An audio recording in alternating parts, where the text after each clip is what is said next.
Hey, everybody, it is Trags, Mike Petralia back with the latest episode of the Code Reds podcast. We are in the all-star break mode of the Code Reds podcast here on the CLNS Media Network. It is my pleasure to welcome a first-time guest on Code Reds. That would be the one and only Trent Rosecrans, the Athletic. He does a fabulous job covering all things Cincinnati Reds and Major League Baseball. It's my pleasure to welcome you. How you doing, bud? Oh, just fantastic. How could I be any better? You have no idea what's in this cup. No, I don't. Maybe I'll find out after the microphone and camera go off. But it's not from here, I promise. No, it's not. No. You look. I don't break that out for today. You look very with it. Tired? Sorry. It's MLB draft week combined with All-Star week combined with the end of the first half of the Reds season, which, by the way, is I think where we will be in this conversation. Trent, and I know you wrote this. The Reds have been very up and down, very inconsistent. And I think it's like driven some Reds fans nuts about how inconsistent they've been over the first half of the season. They're 47-50 going into the break. And you wrote a piece for The Athletic on three major takeaways very smartly, and I think appropriately. Start with the biggest star on the team, Elly De La Cruz. Why did you start there in terms of breaking down the Reds' first half? Well, I mean, it's hard to start anywhere else when you talk about the Cincinnati Reds than with Elly De La Cruz. For good or bad, it was going to be that way. Because, again, this guy, I actually said again where I just started. This is the first time we mentioned this. So, anyway, sorry, I use words for a living sometimes, so I think about them a lot. And I notice when I use them incorrectly. Sorry, nice tangent. Quite all right. This is what it's like hanging out with me. These poor people get my poor editor. First of all, you get the unvarnished in the press box and elsewhere. This is what it looks like, which I appreciate very much. Which is why I go to the press box almost every day. But go ahead. It starts with Elly De La Cruz. I mean, right? He's the most interesting, exciting player in the sport, and one of the most exciting that we've seen. And this is a sport that has Shohei Ohtani, but like to me, it's almost like Shohei Ohtani does these crazy things, and he looks very like he expects them. I mean, I say this in a way, he's very of his culture.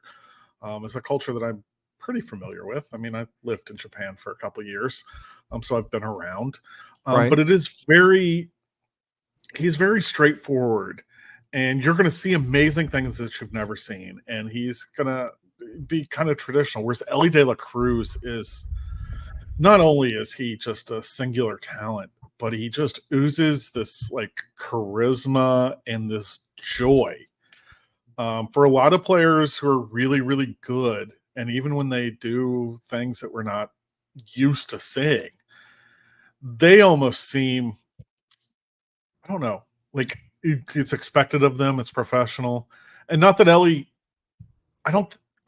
is not surprised at what he does, but he enjoys what he does. And there is a fine line there, right? Like, I remember talking to somebody last year, and a veteran guy, and I was just kind of like, hey, kind of like turned off the recorder. It's like, does this Elly, like, does it rub people the wrong way? He'd do the thing where he'd dab around third base, and this was in the minors, and it was kind of a vet. And he goes, I thought it might, but the more I'm around, that's just Elly. And they're like, he is the top guy at the step, cheering on everybody, whether he's 4 for 4 or 0 for 4.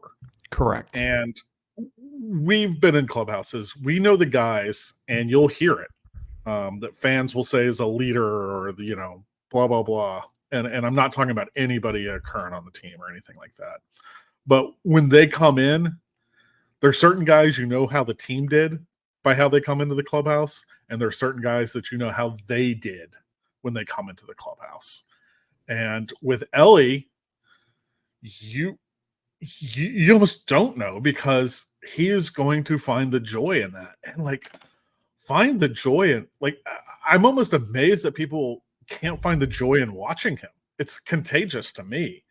I And 100% agree with that. you and I are old, crusty guys who have seen too many baseball games in our lives. Yep. And yet you feel that, like, that joy and that love of the game. It is so That's the refreshing best part of watching him, Trent, is watching how he appreciates playing the game every day, because there's 162 of them, between June, as we've seen this year in the heat in Cincinnati, through late August. The heat can wear these guys down, and it's really hard for a lot of these players to maintain that energy. It's pure energy when you watch Elly, and to me, that's the most unique trait he brings to the game. Pure energy and pure joy. Pure. No, let's just shorten it to that. It's pure, and like it's so funny. Like 2 years ago, I remember going down to the minors and watching him in AA, and thinking, "Am I overselling this guy?" And because I was selling him pretty hard, like, you couldn't have found a bigger evangelist. And I figured out, oh wait, I might have been underselling, and I didn't think that was possible. And yeah, there are going to be mistakes. There are going to be, we saw a couple yesterday. Was it yesterday? Yeah, Sunday was yesterday. Yes. Correct. We saw a couple of those, and they happen. But they're also kind of the price you pay. Like, if you're going to play the stock market, you're going to lose some money on some stocks. But if your money is invested in Elly De La Cruz and the chances he takes and the things he does, in the end, you're going to win big. And that's just how it goes. And I'm sold on this guy, and I think everything he's done this year has been a step in the right direction. I think everything has been bigger and better, whether that's his strike zone judgment. And yeah, strikeout numbers are still huge, but you can kind of go down in there and you look at the swing decisions. They're so much better. You look at some of the pitches he spits on now, so much better. You look at the discrepancy between the left and the right, so much better. Like, last year, all I ever heard was, why doesn't he give up switch hitting? And I don't know the last time I've heard that. Probably when he was supposed to be sent down to the minors in spring training, because he had like 6 at-bats without a hit. So yeah, it's I think that's where this franchise for the next 3, 4, 5 years, hopefully more, starts with Elly De La Cruz. I thought the opposite field home run, I think he hit on Sunday off Trevor Rogers, a lefty, speaks to your point. He goes opposite field, pitch outside, doesn't try to pull it, right side of the plate, batting from the right side of the plate. I don't think you would have seen that last year. Just that alone is a sign. Not in the big leagues, no. And like, that's what the talent that this kid has, is he doesn't have to do it. I mean, heck, we were talking about something completely different. It's like, this ballpark, I want doubles hitters. I don't need the huge power. I want a doubles hitter, because those are going to turn into home runs. And I think, we've kind of seen that with Santiago Espinal. If you drive it into the lanes, into the corner or the gaps, a lot of times those, which would be doubles elsewhere, are going to be home runs here. Well, they're still doubles elsewhere, as opposed to the pop-ups that find their way into the seats in 81 games. Right. Those are pop-ups in the other 81 games, and those are outs. And outs are bad. That's kind of a big part of this game, is outs are bad, Trags. Yeah, they are, unless you're moving the base runner up 90 feet or scoring. Sometimes. Well, bottom of the ninth, win a game. I'd say. Oh, yeah. And very selective things. That yes. Is, yeah. I think productive outs. We won't get on this whole thing. I do want to get into, however, some of the fundamentals that the Reds, and I know this monitoring Twitter for response among a fan base is a dangerous practice. And I know you feel this way. I feel this way. However, I know a lot of fans in general are upset by the fundamental base running mistakes that this team continues to make. We saw we saw a mistake yesterday. We see mistakes. And we you and also I see the aggressions. Correct. And you're going to take that with the Reds becoming a more athletic team, a more aggressive team on the base paths. Absolutely. I understand that. But you and me had a conversation yesterday about... Are you doing this just because at the point I go, you know what, Trags, you're right. That's why you're bringing this up, right? No, I would gladly bring up any conversation that brings up anything relevant, whether you agree with me 100% or you think I'm full of shit. There's either way, I'm good with that. But the fly ball, Jonathan India doesn't advance to third base. And it was with one out. He would have been at third base with two outs, but there's a lot more more ways to score from third than there are second. And I'm just like, the ball was caught at the edge of the warning track up against the wall. To me, in a close game, one of the reasons the Reds aren't winning one-run games, I know Charlie Goldsmith of the Cincinnati Enquirer asked this after the game again on Sunday.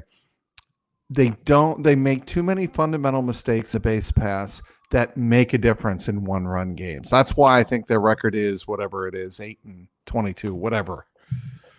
But they were the same basic team last year, and a lot of times it's when those things go right, when you force it and it goes right. And they were just as aggressive last year, and they were just as sloppy last year, and their one-runs games record was much better. I don't remember it off the top of my head, but I remember that being one of the positives is how great they were in one-run games. This year they are not. It's why they have a positive run differential and a losing record. And then you look at the rest of the division and you don't have that, but I think with baseball, and this is just me, is you can always find something that somebody did wrong. Somebody said, I think it was Charlie yesterday, said something to me about like, oh, well, this was all the game on this one thing. And I was like, yeah, that didn't help, but neither did this, nor this, nor this. And over 162, it's like that. And that is why, to me, fundamentals are important. It's like blackjack, right? You can play it completely right and still lose because the cards just don't come up right. But if you make the right decisions, on a consistent basis, more often than not, right? More than often not, you have a better chance. You're still, that casino's still going to be nicer than your house, or they'll spend more money on it than that. Actually, no, I don't know about that with you, Trags. I know how you live, and you just moved to another big place, from big place, mansion to mansion. Some of us don't. Some of us are station to station guys. Others are mansion to mansion guys. That's Trags. So yeah, these things work themselves out, and I don't know. I think the identity of this team is aggression and taking chances. Yep. And I think for the most part right now, a lot of those little ones have gone against them because you don't quite have that margin of error if you don't have a Matt McClain, if you don't have a TJ Friedel. But you also don't want to beat that behavior out of the dog. You want them to keep doing it, even if right now it's not quite the right thing. You can't get too upset about it. And that's where I stand, but I'm a more laissez-faire than I understand that. I don't have the great Little League coaching experience that many of your Twitter followers do, Trags.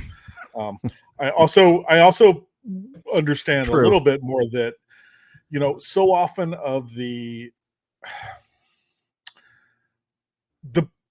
baseball is a beautiful sport. I love the sport. I love watching it. I loved playing it. I love, coaching and dabbling a little bit. I love all that. But the difference between big league baseball and any other level of baseball is so vast. Because what makes it that way? Yes. because the players are so good. It is a really hard game. Go out, watch high school baseball game. And like, oh yeah, striking out's bad. Yeah, it is, man. In high school baseball or even college and double A, triple A, you put the ball in the play, you have the higher you, it's almost like this little graph, the lower the level, the higher percent chance a ball in play leads to a base runner. At the big league level, those terrible defenders, the defenders who just, they look lost and they can't do this, they're still making that play 999 times out of 1,000. Right. And that is the difference. Whereas the lower you go, that percentage drops so much. And especially, honestly, like I heard someone ask about errors the other day. And errors are one of the absolute, like, it's also why I'm not crazy about batting average, is because all of this is so subjective, right? Because when it comes down to, an error is subjective. The same people who are complaining that, someone has X amount of errors are the same people who are saying, well, the official scorer is screwing up every call. Yet, if the official scorer is screwing up every call, which they aren't, again, we're talking highest level. These are also the people saying the umpire is worse than ever. It's like, no, technology is better than ever. We see these things in such HD detail now at the big league level that we lose sight sometimes of just how unbelievably difficult it is.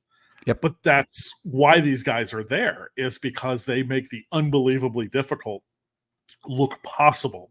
They make the big league game, to people at home, can look like what they played as a kid. No, it's not. It's not. And we know this just because we've been blessed. You and I, in our careers, every 10 feet you get closer to the field of play, the more and more difficult it looks, right? Oh, unquestionable.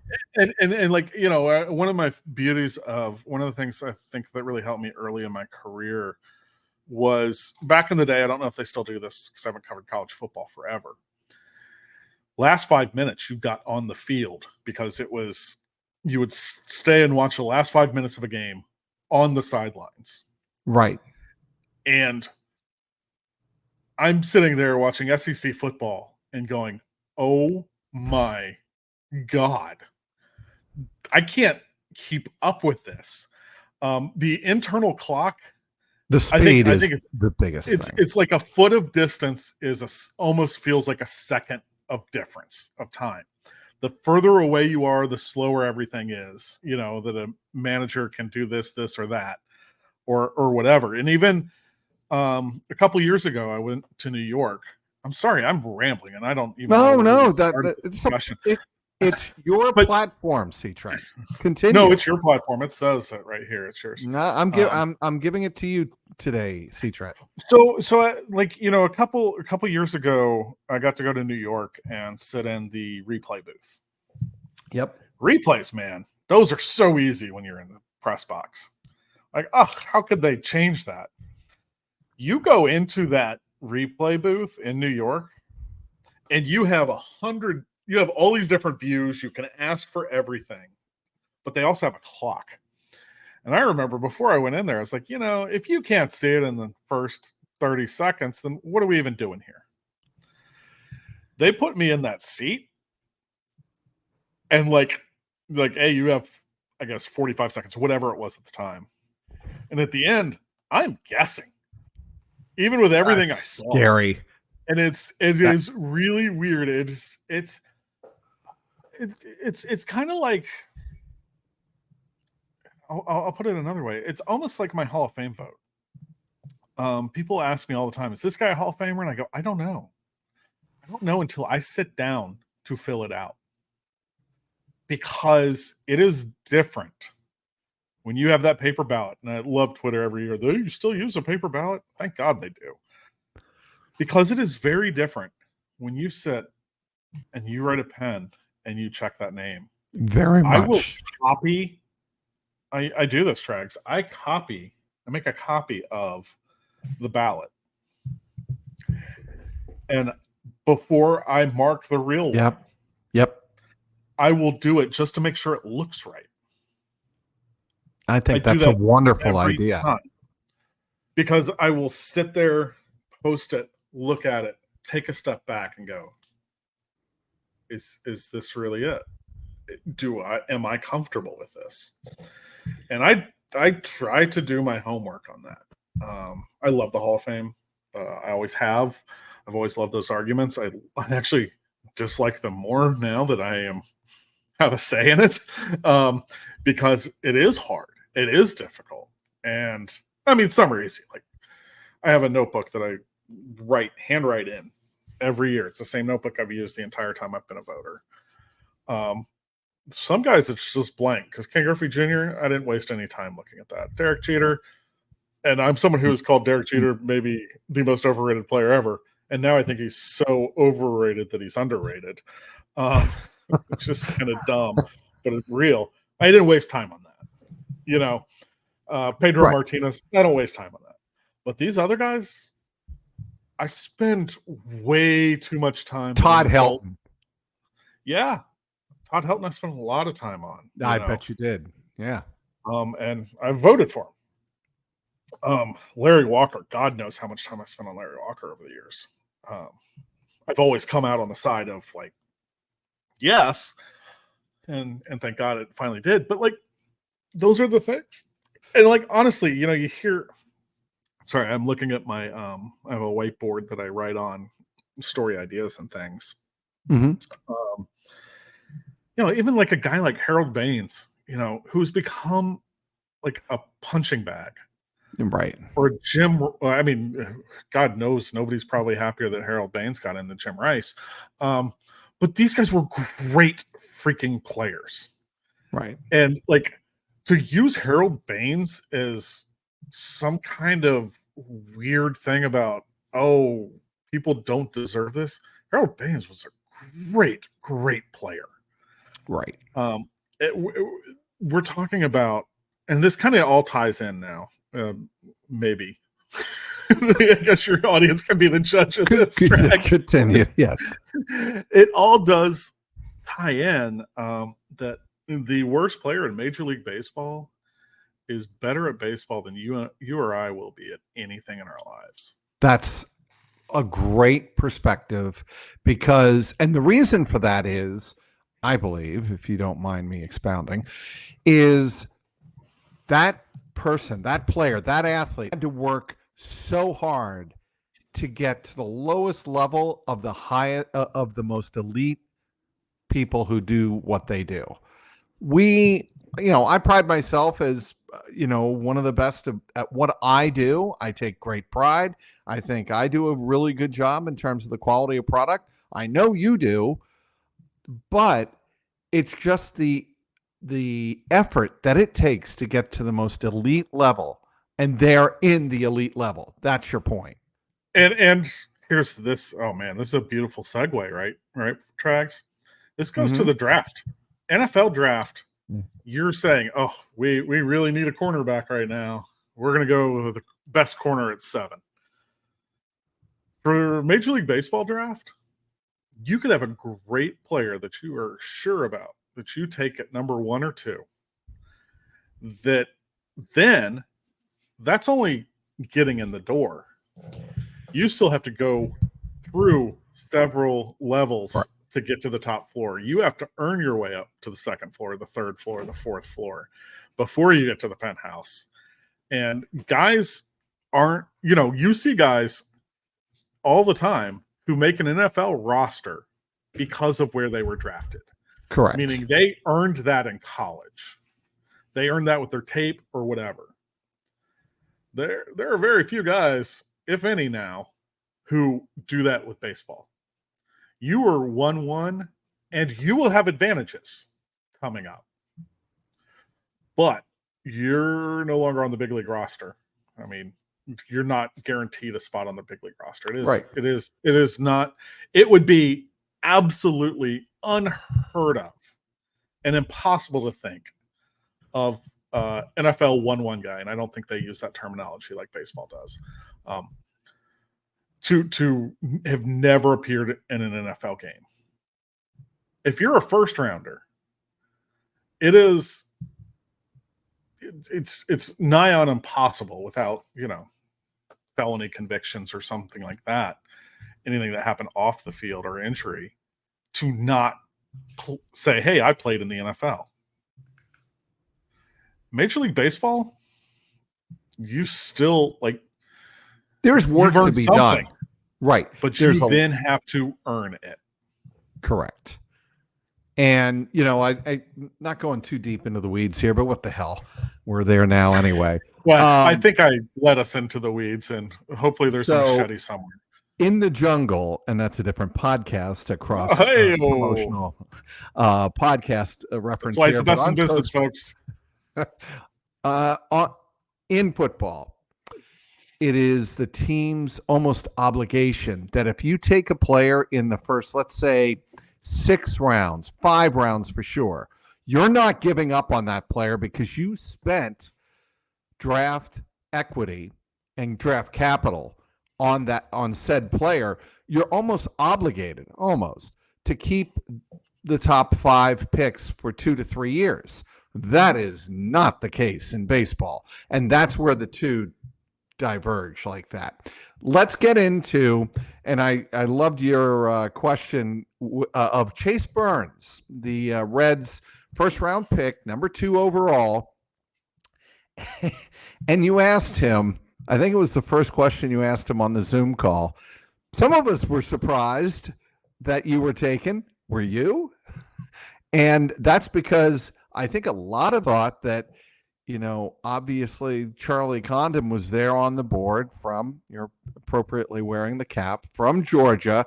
A lot of people thought that with the Australian kid going number 1 overall to Cleveland, that it would be Charlie Condon. It was not. Your thoughts on the Reds taking a Wake Forest stud pitcher for the 2nd straight year? Not only that, they took then in their comp round, they took a LSU right-hander in their second round, their high school shortstop from a cold weather high school climate, which is just nuts to me. And of course, I don't know. Those are the kind of things I enjoy. I was surprised, and I'll tell you how surprised I was. Sometimes I am not a big fan of doing things early so that I save myself aggravation later. I even had talked to somebody, and I was like, yeah, I'm only prepping 2. And they're like, Trent, don't just prep 2. Like somebody who knew. Yes. And they're like, and they came back and like, who are you prepping? And I was like, oh, these 2. And I guess, basically it was Cags and Jack Caglianone. Caglianone. Yes. Yes. People with these Italian names, you just shorten it to Trags or Cags. Correct. So it works best in the long run. Cags, and I really just prepped Cags and Condon because those were the 2 I'm kind of seeing. I thought I'd kind of gone into the day thinking Bazzana was a little bit ahead of Cags on their board, and then was like, I'm not sure. And I talked myself into that, and I had started doing a little bit on Bazzana and a little bit on Burns, because Burns has always kind of been this in the back of my mind, they could do this. Not that I listen too much, my mind, because it has its own thing. And then also JJ Weatherholt, just as a possibility. But really, I'd spent most of my time on Cags and Condon, my SEC bias. And then it was like I was finishing it up, having it ready because we wanted something to be able to post right away. And I see in Slack, it's like, Keith says it's going to be Chase Burns. I'm like, crap. And it was a hustle from that. It cost me like 2 or 3 minutes. But like it was kind of an afterthought. I was surprised more than I should have been, because there were some signs there. And then I think I followed it up with a tweet, and then like I had an immediate story and a later story, and this was more the focus of my later story. I spent so much time. I mean, heck, you had to sit with me and Charlie debating all the hitters for so much, and you heard us talk about it. I did. Just because the two of us kind of enjoy it. Clearly. And like I had seen Condon more than I've seen any like draft prospect in years, just because Georgia was having a really good season. I went to school there. It was kind of nice and fun to watch them be good and them have the best player in the country. I thought that was pretty cool. So I watched the guy a lot. I watched a lot of his at-bats. And listen, I think Charlie Condon's going to be a pretty good player. That said, you've also heard me say this for months and months, right, Trags? That college pitching stinks as a whole. The ball seems juiced and the bats seem juiced. Yes. If we have those, you've heard me say that for months, right? Yes. Yep. And the thing is, like, if that is the case, yes, this guy set a home run record and had a ton of strikeout, or had very few strikeouts. He had, I think, 41 strikeouts and 37 home runs. That's pretty darn good. But, you put Barry Bonds on a little league field, he's going to put up good numbers, or any and so like, yes, the guy can hit, but when he sees consistent pitching, that the type of pitching that he sees in the pros, I don't think Charlie Condon's going to hit 421 in the big leagues. No, I'm going out on a limb here. I don't think that's going to happen. And I think he's a good hitter. You don't do that without being a good hitter. But pro ball's different, like we talked about earlier. Yep. And right now, it seems like we're in a weird place, and in a way, we're still seeing the effects of COVID. Because last year's why you had 5 guys at the top, because there was that extra COVID year. Yep. You had 5 guys at the top of the draft that everybody said, these are the 5. And a lot of years, any one of these 5 would be the 1-1 no doubter. And honestly, I think if any one of those 5 had been available at 2 this year, Chase Burns probably isn't a Red. That's not to say I don't think Chase Burns is a really good player, but there were 5, and that a lot of that had to do with the missed year of high school, all these things. We're going to be seeing the effects of that 2020 messed up season of baseball, be it high school baseball, college baseball, minor league baseball. We're going to see those effects for the next decade. And I think we're seeing some of that now. And we saw that last year where these guys got their extra year. They did all these things, and you had this weird little amalgamation of talent, like a really incredible top 5 talents. And then this year is almost every action, there's an equal and opposite reaction, right? Those guys were gone. They're kids in college now, the college pitchers who missed a whole year of development at 17, 18, 19. There is a trickle, there is an effect. And I think we saw some of that. So in the end, if you are not sure whether these are just good, solid hitters or these numbers that they put up are representative of what they can do. And again, guys, the teams don't scout just on numbers. They really don't. These guys have seen all these players. They had all these players in. So many of the Red Scouts I've talked to about where to eat in Athens, Georgia. This is what we talk about: where you stay, how you get there, where you eat while you're there. Cali and Tito's, which is right by Foley Field, that's where you go. But go there early because they're not particularly quick. It's a leisurely pace. But yeah, we've talked about what to get at Cali and Tito's, and they've been multiple times. You never give a bad recommendation or you burn your source, in other words. Yeah. But what I'm saying is they've been there a lot. They were there a lot. They saw all these kids that if you say kids, they're 22, 23-year-old men. But all these, we're old Trags. But all these kids, they've seen a lot. I was texting with somebody last night and I was watching some Burns video, and like it was this compilation that Danny Graves had sent me. I talked to Danny Graves for that story. Who, by the way, predicted this. He did. He works for the ACC network, has seen a lot of Chase Burns, and is also knows a little bit about pitching in the big leagues himself. A little bit.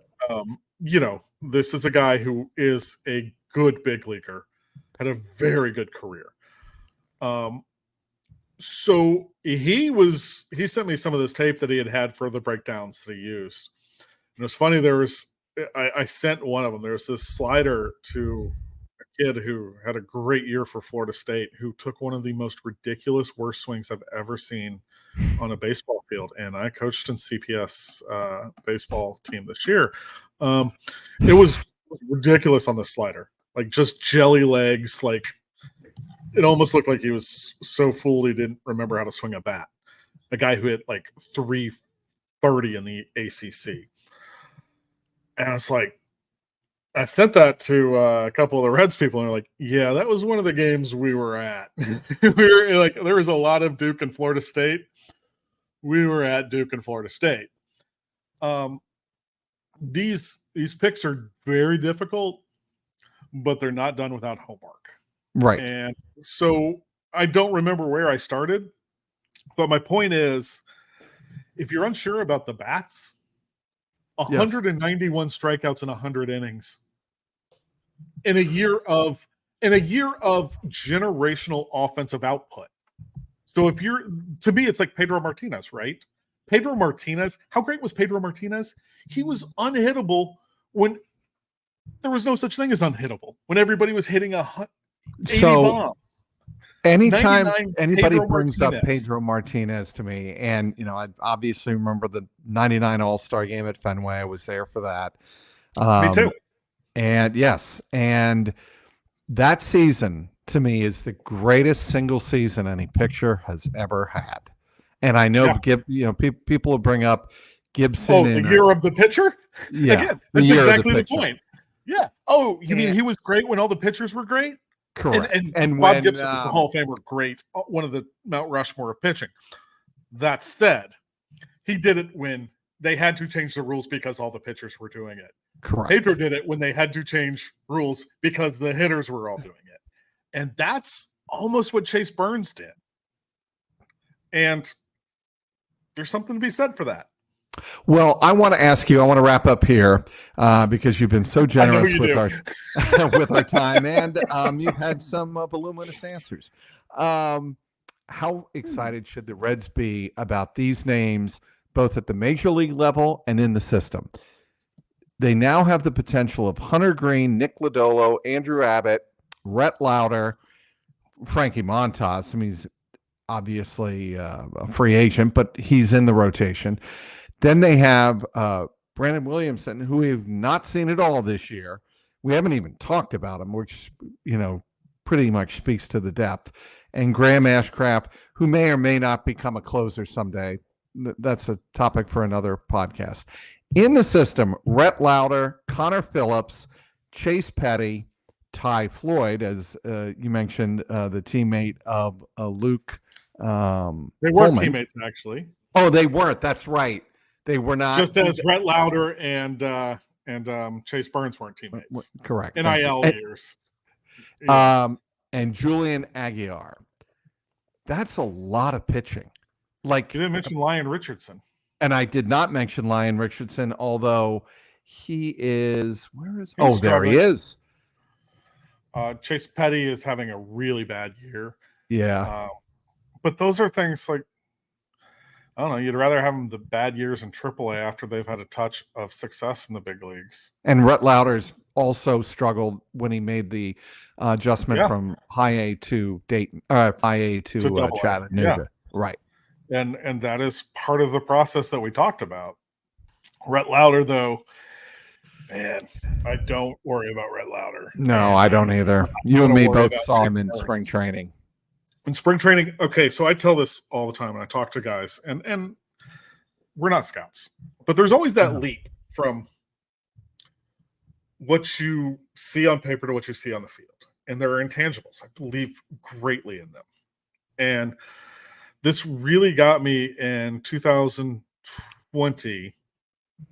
I remember watching Jonathan India and being like, ooh, not sure about this guy. He just doesn't look like a big leaguer. And like that is so like vague and silly and beauty. Like, you know, Chris Buckley says this all the time, former Red scouting director, is now executive higher up in the chain. But Buck says, you may not think my wife's pretty, but I think she's the most beautiful woman in the world. You know, beauty's in the eye of the beholder, right? Yes. But I remember seeing India and being like, this is rough. And that was the spring training of 2020. Fast forward a year, nothing happened in that year. 2021 spring training, like, oh, that dude's a big leaguer. He just looked like a big leaguer. He was not officially in camp in 2021. I mean, he wasn't on like the camp roster. There were all sorts of weird rules, but he was a guy that basically they just couldn't get off the field. They couldn't take him off the field because he looked confident. He looked like he belonged. Confidence is so huge in baseball, and it's even bigger at the big league level. If you have for a second a doubt whether you're a big leaguer, you aren't. Correct. I believe that. Great point. Yes. And too. Because you cannot succeed at this level without that kind of confidence, arrogance, whatever you want to call it. That's part of it. The pretenders, you can see pretenders pretty easily. It jumps out as much as a bad swing, as much as poor mechanics, is doubt. So 2021, Jonathan India was different. I think Jonathan will tell you that too. And I just locked him on the field and like, oh, that's a big leaguer. Matt McLean, the second Matt McLean, the first time I saw him on a spring training field, I was like, that's a big leaguer, dude. And he didn't have the greatest numbers that spring. He didn't have the greatest numbers that season 2 years ago. But you just saw him and he carried himself. He walked this way. And it sounds so like gatekeepery and bull, but it is true. You can tell a guy who's a big leaguer. Rhett Lauder walked on that mound as a big leaguer. When we saw him in spring training, I mean, I remember his first start was in was it at the Brewers. Okay. And it was just like boom, boom, boom. No messing around, no doubt, full confidence. It didn't matter what he did. I walked away going, big leaguer. And I think there is really something to that. Whether you call it intangibles, whether you call it makeup, that's what guys like Jonathan India have. That's what guys like Matt McLean and Elly De La Cruz have. And so often you can see when a guy is in his own head, that's kiss of death. Yep. And it's not a permanent thing. Just like Jonathan India, the guy that was there in spring training in 2021 wasn't there. You know, heck, Joey Votto is a guy who got sent from Dayton back to rookie ball early in his career. I had forgotten that. Yes. These things happen. And that's a big part of it because the goal is not to dominate in Chattanooga. The goal is to dominate in Cincinnati. Right. And there are many different paths from Chattanooga to Cincinnati. I-75 straight up there with no construction. Well, you're never going to get it without no construction. The barrels will always be there. The barrels will always be there. And so that's a big part of it. But you want them ready. And that is another thing that this team saw in Chase Burns. You know, it's funny, like we saw it last night. I think I mentioned this to Burns yesterday. because, he was giving very short answers, but he was answering the question. It wasn't like, Right. it wasn't like short as in short. They were just, he would answer the question, did not elaborate, which is not great for us. I'm known not to elaborate. So he's doing that, and I just go, Chase, I've watched you pitch. This is not what you were like on the mound. Right. I remember that. Yes, I remember that. And he's like, you can't be that guy all the time, which I thought was a really smart, really like self-aware. Like, that is something that the further I get back out of it and think of it, how important that was, because he is one of like the most demonstrative players on the field. And talking to Danny Graves, he's a guy who uses that, but used everything that Wake Forest, which has kind of turned itself into this pitching factory. What's that? Let me jump in here really quick. Yeah. It's called a pitching lab, and it's widely regarded as such. And I want to get your 60-second take on what a pitching lab is, why it's different for him, why he transferred from Tennessee, Chase Burns, to the lab at Wake Forest. Well, and it's also interesting when you were watching the draft last night. I don't know if you were watching on ESPN or MLB Network. MLB Network. I was too. And Dan O'Dowd, the former Rockies general manager, was down on the pick. And correct. You heard Tony, I can't remember. Again, I don't speak. Trags, why am I always getting these Italian names with you? Tony V over at Tennessee, who recruited Chase Burns to Tennessee, had him as his player for 2 years, and then saw him leave. A guy who was a presumptive top of the rotation for a team that had national championship aspirations, which turned out to be fulfilled. But he said, listen, he wants the ball. And the way he talked was not of a jilted lover, but of someone who understood the decision that Burns made for himself and his future. And like, watching Tony on that, like, it seemed like he respected the hell out of it, which I thought spoke volumes about the kid. And it speaks volumes about the coach.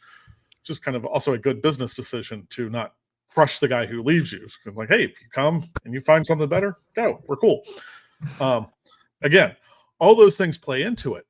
But he was like, nope, this guy's a gamer. He wants the ball. He wants to get better. He went to Wake to get better. Did I go past my 60 seconds already? But the pitching lab, quite all right. My pod. I talked to Danny Graves about this, because I was like, hey, Danny, like, have you been? He goes, no, but I've talked to a lot of people and watched these. It is one of those things where, yes, you have like TrackMan and Rapsodo. We see those in spring training. We see those all over the place. Everybody has those. It's kind of that next level where those guys get in, and it's almost like those video games. You always see the deals where guys like to do the motion capture in video games. Yeah, they put the sensors on. All those sensors. Right. That's what they do in this pitching lab. And what they do is, Wake Forest is a phenomenal research institution of higher learning. It's a very good school. They've married the smarts of what they do at that school with biomechanics, and you bring all the smart people in who have expertise about not just baseball, but the human body and how it works. Right. So they marry that. Yes. They marry that with the pitching, pitch design and everything that we've seen that your drive lines have done. They bring those two together. They have these utmost talented players to experiment with. And you see a guy like Rhett Lauerter. I think I put it in my story this morning. He came in as the number 491 high school recruit in the country to Wake Forest, and leaves as the 7th overall pick in the draft. Whereas, I don't remember what number that Chase Burns was out of high school, but it was only 2 digits. What he was his overall high school. He goes to Tennessee, and then he comes out and he's the number 2. And a guy like Chase Burns, one of the reasons he went to Wake Forest, he saw what it did for a guy like Rhett Lauerter. And it's pretty impressive. And he was like, oh, if they can make Rhett louder from this, everything else into this, I'm going to buy in. And then you talk to people around Wake and Tennessee. Chase Burns bought in, didn't think he knew everything, didn't think, oh, just because I throw 100, he's not Nuke Lelouching it. He is going in, right, being like, teach me. Okay, yeah, I throw 102, which he hits 102. How do I get better? Like, I think Dan O'Dowd said something about him having just 2 pitches, and he used 2 pitches a lot because one was 102, and that was his second best pitch to the slider. Right. And he had the big looping curveball and the changeup. I've been told that big looping curveball, other people have different grades on it, but anywhere it's above average. And the changeup can flash it, but when he throws it twice, it's not perfect yet because against the batters he was facing, he didn't need it. In the big leagues, he'll need it.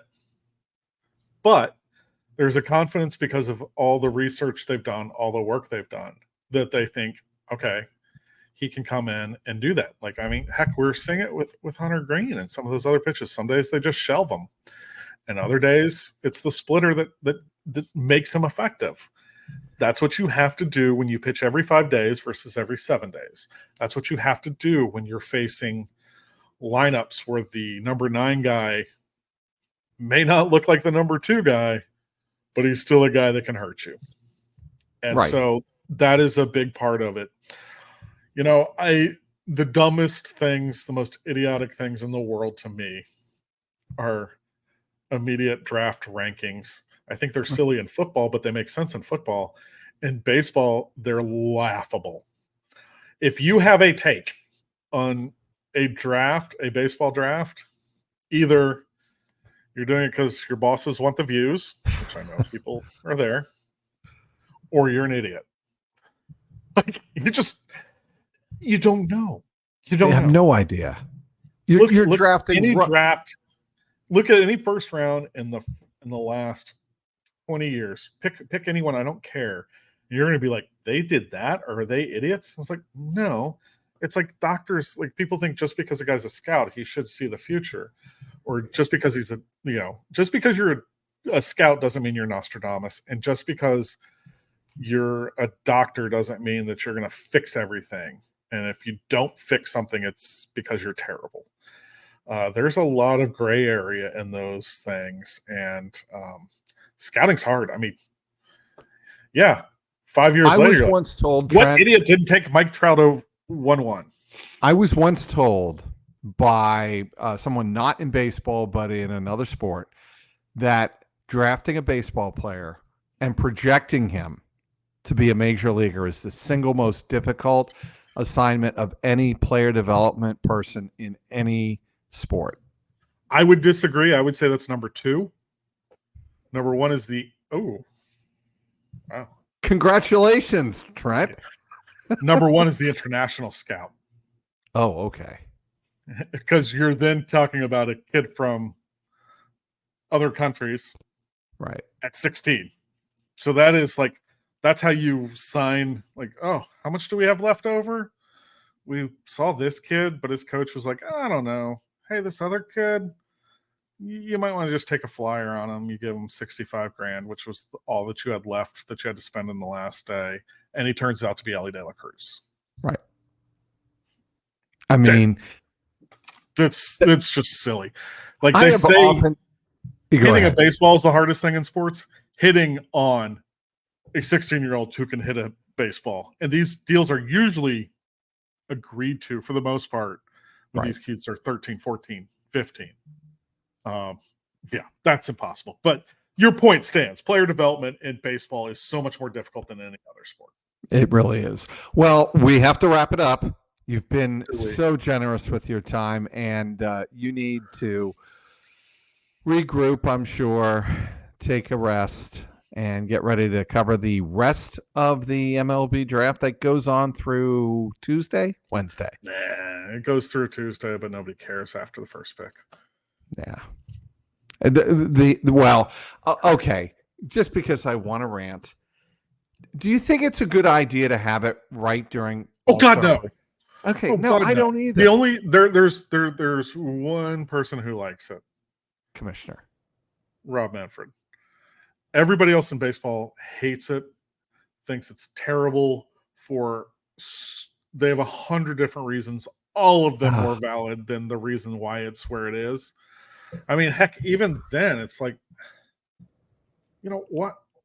Oh, don't get me started on what they've done to the futures game.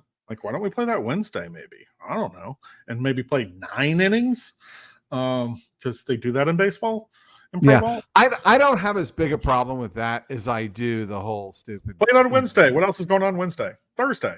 Hell, Thursday. Right. The draft though is awful because basically, well, here's the inside baseball part. Okay. Too, is because there used to be this thing called the All-Star break.